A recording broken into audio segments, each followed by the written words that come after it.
Okay, our next wine is a top of the line from Farina called Campus Gotoro. Campus, top of the line. Farina is very well respected in Toro, which is, Toro in Spain is a very hot region, very hot climate. They got very high temperatures. And you can tell even in the vineyard. I mean, we were there and we were sweating all day. It's a very hot area. Campus Gotoro, I forgot what this means, but it's a Roman name. And that's because the Romans were doing wine there, like 2,000 years ago.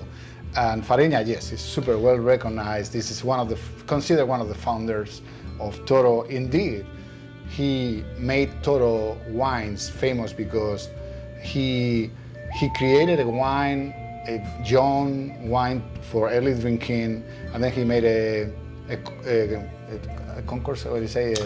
Like a concourse. I know what you're trying to say. All right, anyways, he puts paintings in the bottles, and then he sells them as a Beaujolais Nouveau that is very well known in France. So he started doing this with Toro wines, and then he became famous in Europe, and that brought a lot of attention to Toro wines because they're made from Tempranillo, but they call it differently there. How they call it? Contest? Was it a? It was a contest, yeah. Okay. How is the Tempranillo grape? Is it a Tinta de Toro? Tinta de Toro. It's a little different because the climate there is too hot that the grape has evolved slightly differently from the Tempranillo grape that you find in Ribera del Duero, in Rioja. And it leads to very powerful wines, and this is one example. Very alcoholic and powerful. On the nose, you can tell. Lots of it's like slapping me in the face, but this is really nice. It's like a nice slap.